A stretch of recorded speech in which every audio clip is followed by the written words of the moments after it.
Hoje eu vou te mostrar 8 sinais de alerta que você nunca deve ignorar num relacionamento, né? Isso pode evitar muita dor e sofrimento lá na frente. Então, fica comigo até o final, porque o último sinal é um dos mais perigosos, tá bom? Bom, o primeiro deles é a falta de respeito. O respeito é a base de qualquer relacionamento, não é? Se o seu parceiro te humilha, menospreza as suas opiniões ou faz piadas ofensivas disfarçadas de brincadeira, isso não é normal, não pode normalizar isso.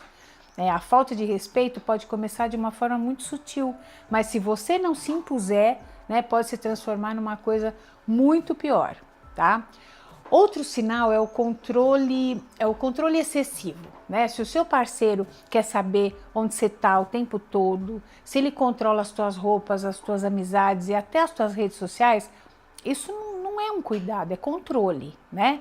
Relacionamentos saudáveis são baseados na confiança e não na vigilância. Então, cuidado com frases como faço tudo isso porque eu te amo, ou eu confio em você, mas eu não confio nos outros. Ligue as antenas, tá? Porque amor não sufoca. Outro sinal, o sinal bom para você reparar, são jogos emocionais e manipulação.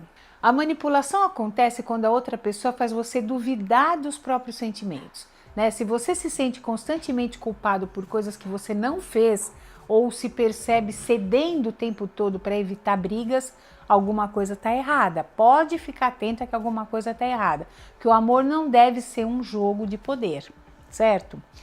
Mais um sinal, falta de apoio, né? E desvalorização também. Um parceiro saudável, ele te apoia e comemora as tuas vitórias, ele vibra com você. Se a pessoa que está com você minimiza teus esforços, desacredita os teus sonhos ou faz você sentir que você nunca é suficiente, fique atenta também, né? Porque o amor verdadeiro, ele encoraja, ele nunca rebaixa.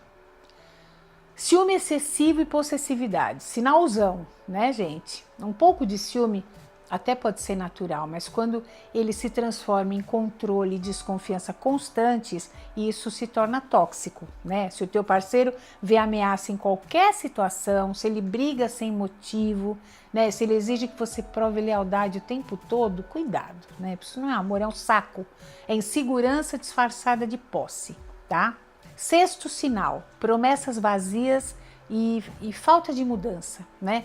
Muitas pessoas passam anos esperando que o parceiro mude, né? Se alguém erra, se arrepende, mas repete o comportamento várias vezes, isso é um ciclo de dor, na verdade já é um padrão de comportamento da pessoa, né? Não foi um erro casual.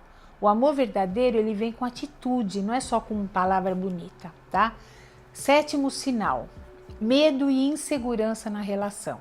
Se você sentir medo de ser você mesmo ou você mesma, né, de dar a tua opinião ou de expressar os seus sentimentos porque você tem medo da reação do seu parceiro, isso é um grande alerta, né? O amor deve trazer segurança e não medo, tá? Isolamento é outro sinal.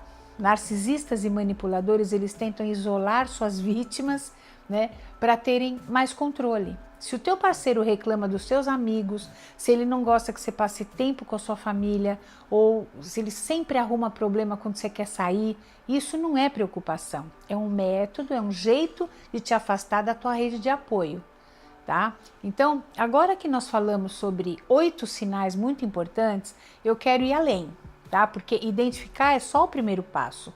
O segundo é você saber o que você faz com isso, né? Se você reconheceu um ou mais desses sinais, aqui estão maneiras práticas e conscientes de lidar com a situação. Primeiro, você tem que validar o que você sente, tá? Não minimiza a tua percepção. Se alguma coisa machuca, constrange ou gera medo, isso importa, é muito importante. Não espere que outra pessoa confirme para você que é grave o suficiente, tá? O teu desconforto já é um dado importante. Converse de uma forma clara e objetiva, né? Ao invés de acusar, descreva comportamentos e como você se sente. Algo assim, você fez tal comentário, né? Eu me senti desrespeitada. E observe a reação, né? Uma pessoa emocionalmente madura, ela escuta, mesmo que ela não concorde de imediato. Quem desvia, ironiza ou inverte a culpa já está mostrando muito sobre si. Terceiro, você tem que estabelecer limites, né? Limite não é ameaça, é uma definição. É dizer o que você aceita e o que você não aceita. E mais importante do que você falar é sustentar, né? Porque se você diz, eu não tolero humilhação, né? Você fala como você se sente, mas você continua aceitando, a mensagem vai ficar confusa, não é? Então, limite sem consequência vira só um pedido. Quarto, observe padrões, não promessas, né? Mudança real, ela aparece em atitudes consistentes ao longo do tempo. Então, não é um gesto bonitinho depois de um erro grave, é repetição de comportamento saudável, né? Se o ciclo continua igual, talvez você esteja preso na esperança e não na realidade. Outro ponto, fortaleça a sua rede de apoio, né? Isolamento enfraquece a tua percepção. Conversar com amigos, família ou pessoas de confiança ajuda a ter mais perspectiva, né? Quando alguém de fora enxerga o que você já sente, isso pode ser um alerta muito importante.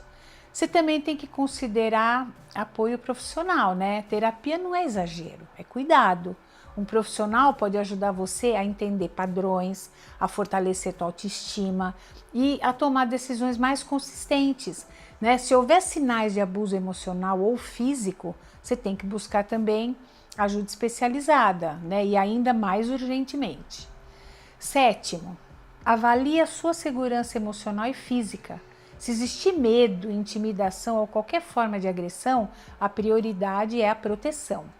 Em caso de violência, é importante buscar ajuda, a ajuda formal. No Brasil, existe a Central de Atendimento à Mulher pelo número 180, tá? Que orienta e encaminha casos de violência doméstica. E por fim, gente, não menos importante, né? É interessante que você faça uma pergunta difícil, mas honesta, né? Esse relacionamento me aproxima de quem eu quero ser ou me diminui? Né? Porque relacionamento saudável, gente, não é perfeito, né? Ele tem conflitos, ele tem diferenças, tem ajustes, mas tem algo que nunca pode faltar, que é o respeito, né? E a segurança. Amor não deve exigir que você se encolha e não deve fazer você duvidar do seu próprio valor. Se os sinais estão aí, não ignore, tá? Encare a verdade. Pode doer no início, mas viver preso numa coisa que te machuca dói muito mais, não é? As pessoas percebem que tem alguma coisa errada, né? O que paralisa é a dificuldade de sustentar essa percepção sem se desmentir logo em seguida.